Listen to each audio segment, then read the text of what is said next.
మంత్రోపదేశం.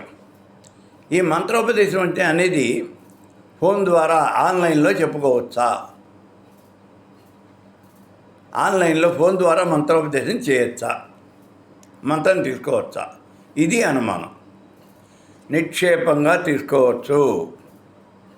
నేను చెప్పాను, పూర్వకాలంలో అయినట్లయితే నిష్ణాతులైనటువంటి మంత్రవేత్తలు బోల్డు మంది ఉండేవాళ్ళు.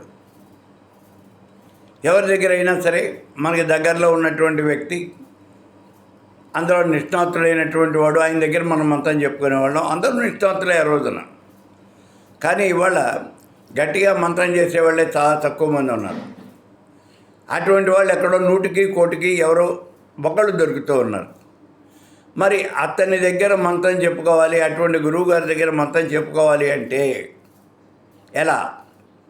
కుదరాలి కదా. మనం ఏదో చాలా దూర ప్రాంతాల్లో ఉన్నాం.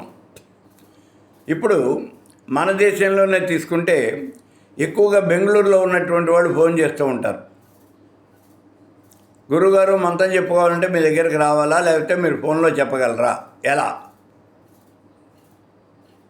నేను వాళ్ళని ఎంకరేజ్ చేయాలి అనేదే నా ఉద్దేశం. అందుకని మీరు రావక్కర్లేదే ఎక్కడి దాకా, ఫోన్లో చెప్పేస్తాను అని ఫోన్లో చెప్పేస్తూ ఉంటాను. వాళ్ళు ఇక్కడి దాకా రావాలి అంటే వాళ్ళకి చాలా ఎక్స్పెన్సివ్ ఇది.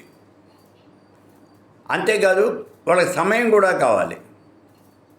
అందుకని అలా కాకుండా మనం ఫోన్లో కనుక చెప్పేసినట్లయితే వాళ్ళకి ఇబ్బంది ఉండదు.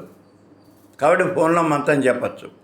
అలాగే ఏ అమెరికాలో ఉన్నటువంటి వాళ్ళు మనకు మంత్రం చెప్పుకోవాలి అని అడుగుతారు, మంత్రం కావాలి అని అడుగుతారు. మరి వాళ్ళకి మంత్రం చెప్పాలి కదా. మంత్రం చెప్పుకోవడం కోసం అమెరికా నుంచి ఇక్కడికి రాలేరు కదా వాళ్ళు. మరి అటువంటి పరిస్థితుల్లో ఏం చేస్తారు? కాబట్టి ఇటువంటి పరిస్థితుల్లో మంత్రం ఫోన్ ద్వారా చెప్పేయచ్చు. లోకల్లో ఉన్నటువంటి వాళ్ళు అంటే మీకు దగ్గరలో ఉన్నటువంటి వాళ్ళకి మంత్రం ఫోన్ ద్వారా చెప్పకూడదు. వాళ్ళు మీ దగ్గరకు వచ్చి ప్రత్యక్షంగా మంత్రం తీసుకోవాలి. అంతే తప్పించి దూర ప్రాంతాల్లో ఉన్నటువంటి వాళ్ళు రావటం అనేది చాలా కష్టమవుతుంది.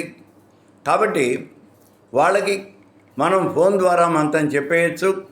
ఫోన్ ద్వారా మంత్రం చేస్తే వచ్చే నష్టం అనేది ఏమాత్రము కూడా లేదు.